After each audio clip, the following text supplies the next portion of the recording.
Hello and welcome to EV Ireland, the show that tells you everything you need to know about the new Hyundai Ioniq. My name is Guillaume. Hi guys, so this is the new Hyundai Ioniq. This is a facelifted model. So for 2020, the car has an upgraded battery. So this is 38 kilowatt hours now, 38.3 exactly, usable. You can see the front has been updated as well. So there's a new grille, still plain plastic, and most importantly, new fully LED lights. So this car is 4.47 meters long and 1.82 wide. So this is about the same size as a Nissan Leaf, for example. It's a bit longer than the Volkswagen e-Golf. You can see it's basically the same vehicle as before. There are new wheels, they are still 16 inches aerodynamic. So this is traditional hatchback, and here you can see the charging port. So that's a charging port. This is a CCS charging port. So you will notice that the Ioniq is actually also existing in hybrid and plug-in hybrid. So this is actually made for the fuel cap. So you've got the Type 2 here and the CCS, combo CCS. But this actually doesn't hold here for some reason. There's a little light here if you're charging by night, so very useful. Moving to the back, we've got new LED headlights, but for the rest the car is basically the same as before. It has reverse sensors and a reverse camera as well. So the boot of the Ioniq, this is rated on 445 liters up till the roof, so it includes this area here. It's actually not very deep, so you've got maybe about 40 centimeters, maybe less than that. So it's quite long though, so that's kind of nice and square. Here you've got the subwoofer from the sound system, a bit of storage on the right hand side, and below you've got a little extra storage where you can put the charging cable. The seat fold flat, 2/3, 1/3.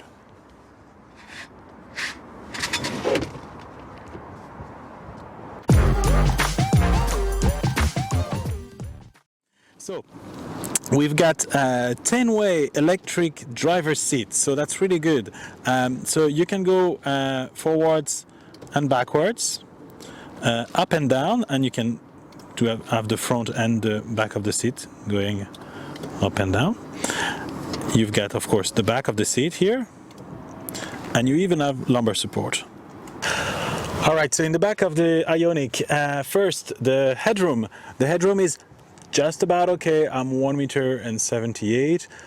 If you're really tall, you're gonna struggle a bit in this. However, the legroom is good, so there's plenty of space here. In terms of storage, you've got two cup holder here, and you've got like a small door bins.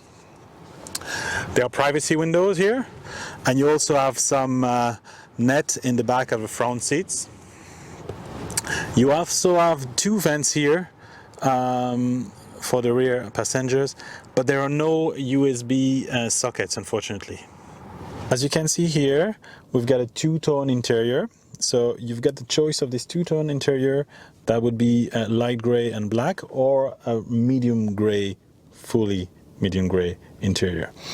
I personally think that color, that two-tone, is really nice. However, because of the top of the dashboard is light gray, it reflects in the windshield, so it might be a problem for you.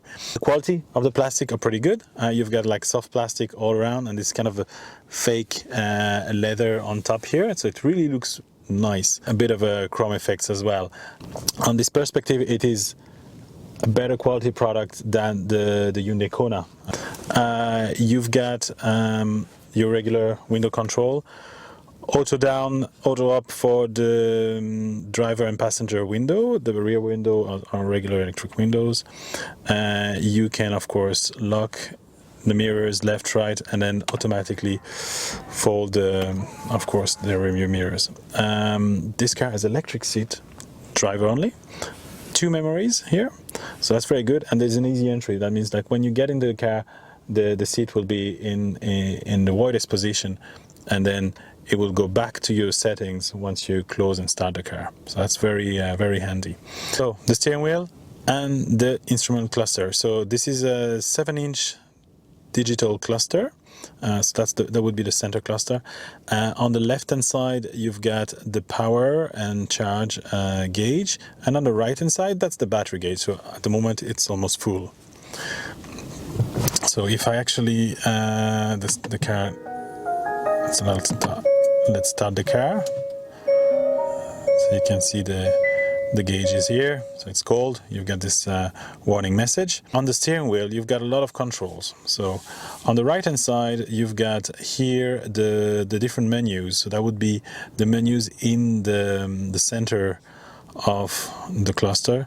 You've got navigation direction, so that's pretty cool. It's pretty simple. It's not a full map, but that's nice. Of course you've got tire pressure, all your user settings, energy flow, for example, and you also have of course your trip computer.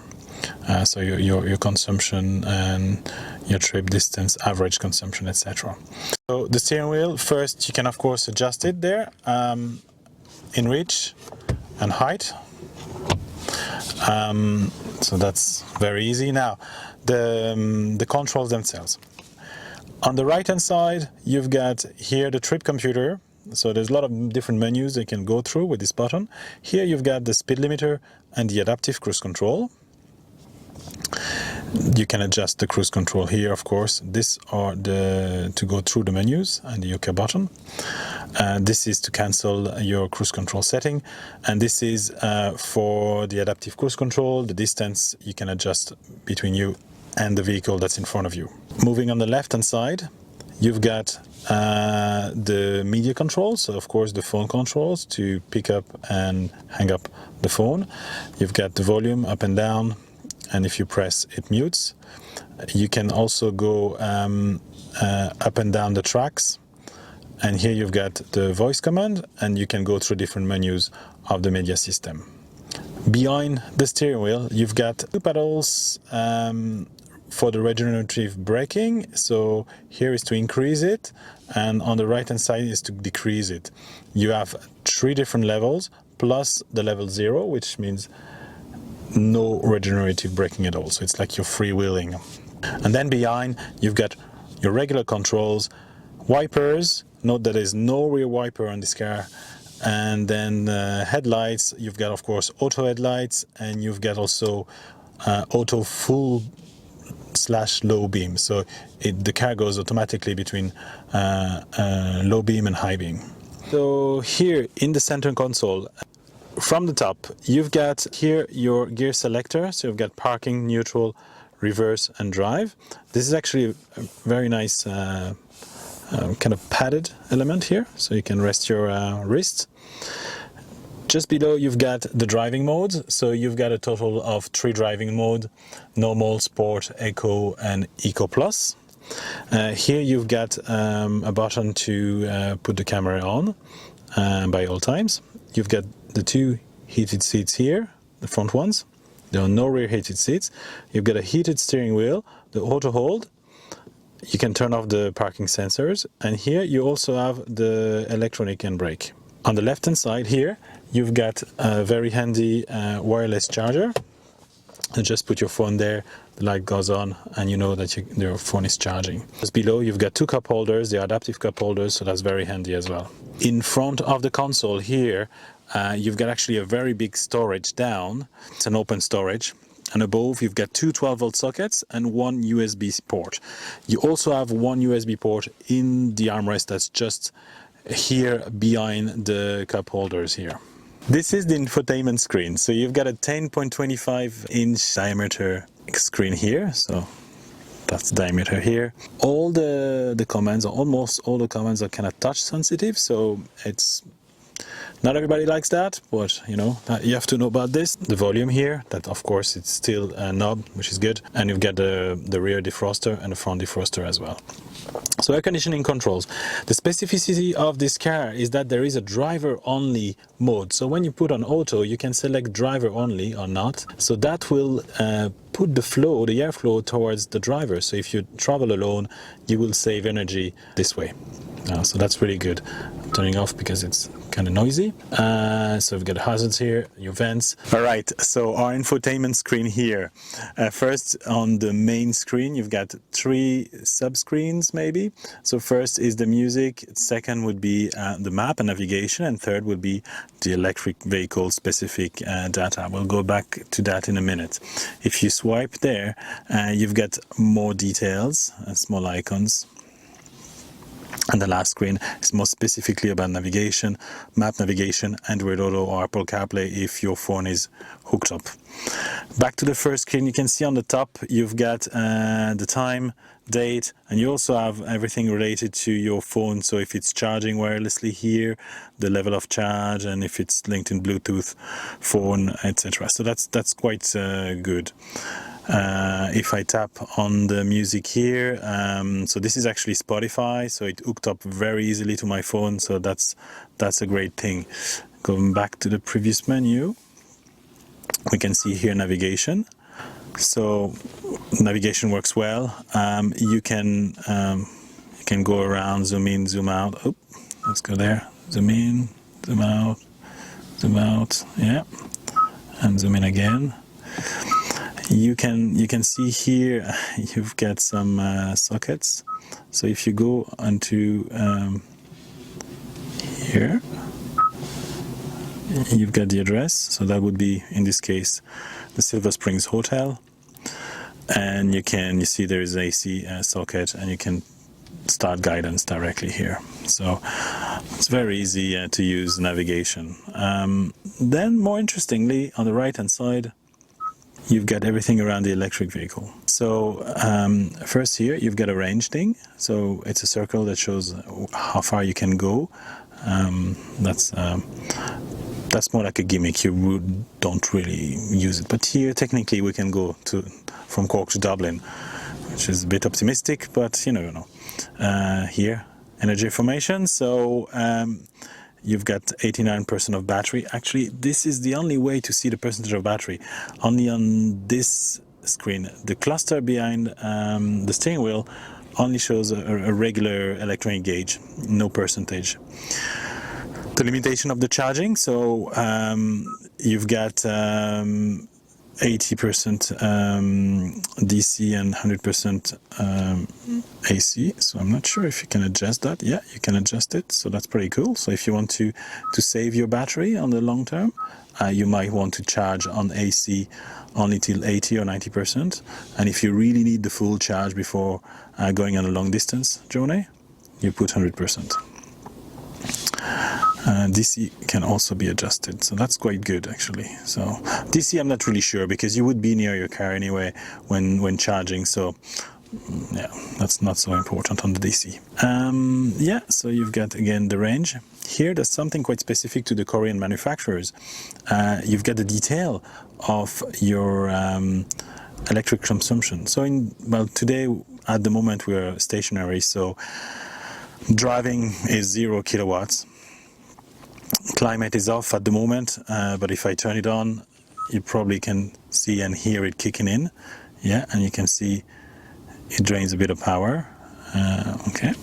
Electronics, so that would be this infotainment screen, mostly. And then battery care, so that would be the cooling of the battery.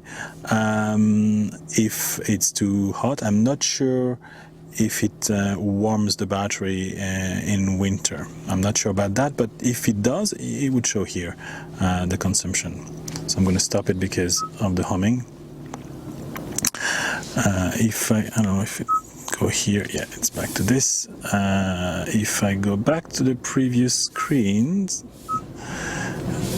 you've got some eco driving, so that would be your fuel economy. So it kind of varies a lot here.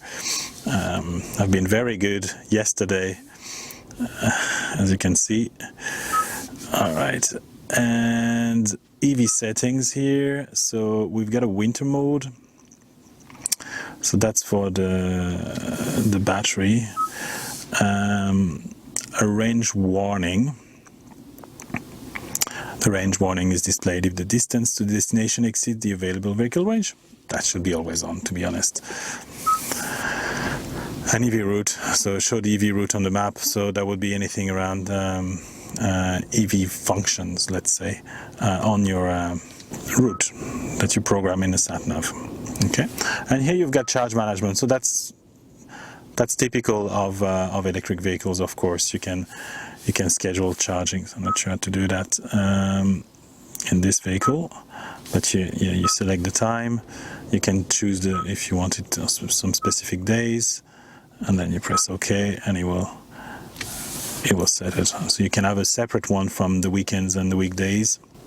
You can set off-peak charging as well. So there's even a target temperature. Let's have a look at this. This is very interesting. So here you can select the temperature that you want in the car when it's preheating. So that's pretty cool. Charging location. So that would be if you charge at home. Then you can also so charging limit. That's what we've seen already.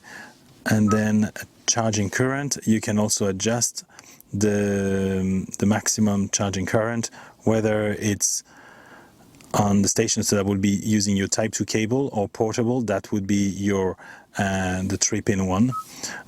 It's pretty cool because if you're not sure of the installation of a place you're staying in, you can select. It doesn't say in amps, so I'm not sure exactly if it reduced to maybe 8 or 6 amps. But it's useful if you're not too sure about the electric installation of the place you're staying in. So we've gone through pretty much everything here. So as you can see, it's quite comprehensive. You've got some shortcuts here. So seek track, so that would be for your audio. The setup, so that would be vehicle, phone, advanced sound, everything you want to have now.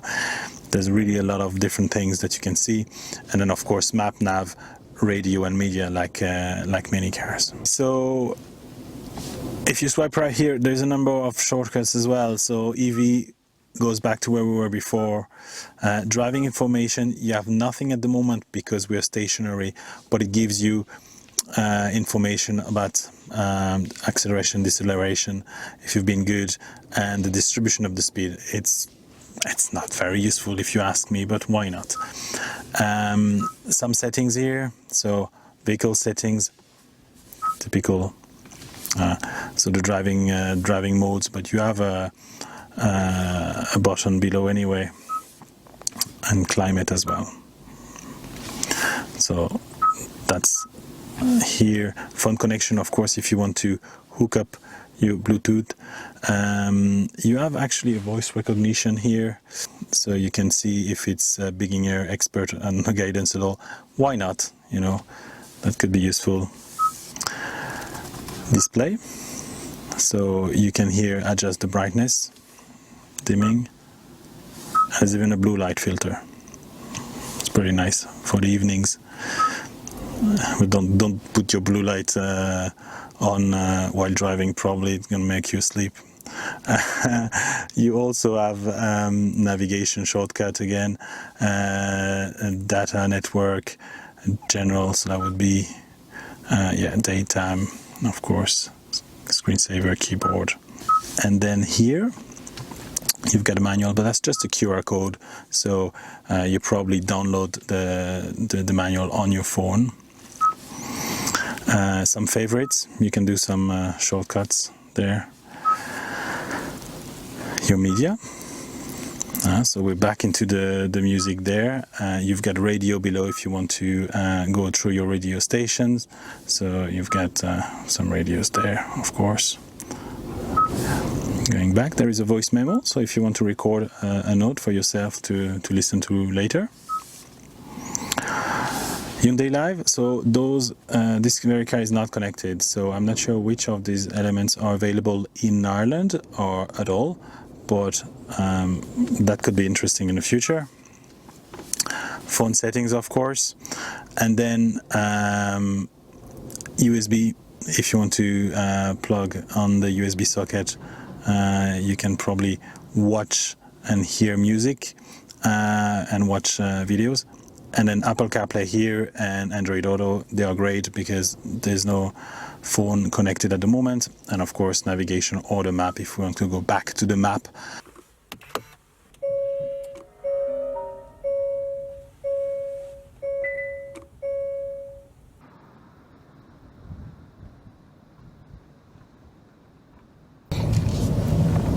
Okay, so the car is quite comfortable, to be honest. This is due to the 16-inch tires, so they are rather small wheels, but consequence is that the comfort is good. The acceleration is good as well. It's nothing crazy. It's 136 horsepower, so it's the same power as a E208 or a Zoe 135. So it's not super powerful, but compared to a petrol diesel car, it's more than adequate. As you can hear now, the road noise is not very good. So this particular piece of road is quite noisy anyway, but some other EVs have a better soundproofing. So I've got the adaptive cruise control on at the moment. It's 100 kilometers an hour, so that's the speed limit. It's quite good in this car because it goes till a complete stop. So if there is a traffic jam, it goes to a complete stop and then starts again automatically. So it's the adaptive cruise control itself, it's very good. However, the lane assist is not active, so it will only correct, as you can hear now, if I kind of hit the line, and it doesn't really center the car in the middle of the lane. So this is not as good as in other vehicles.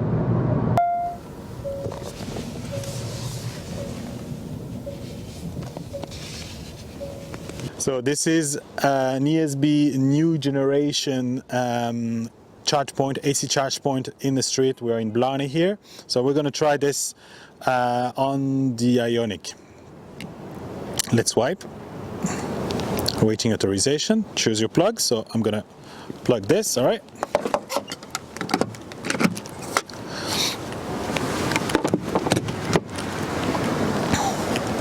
All right, the charge is starting. There's a blue light on top. Plug A starting, plug A charging, and you've got the consumption. So you can see the time and the consumption. So at the end of the charge, we can actually see exactly what has been charged into the car. So we're charging now at 6.8 kilowatts. So that's a good thing about the Ioniq. It shows exactly the charging speed. So that's a good time to talk about charging speed of this car. So 7 kilowatt is the maximum charging speed on AC. So that's single phase and 32 amp. So at home, you will need to charge the 38.3 kilowatt hours battery, probably around 6 hours, 5 to 6 hours, if my math is right. In terms of fast charging, it actually charges slower than the previous model. So you can expect around 40 kilowatt of charging speed on a 50 kilowatt charge point, and maybe 45 on a 100 kilowatt charge point. So this is not super fast and definitely slower than the previous version. At 40 kilowatt charging speed on a fast charger, you're probably looking at 45 minutes to charge 80% of this car. So the Hyundai Ioniq is available for 34,850. That's written on the side of this car.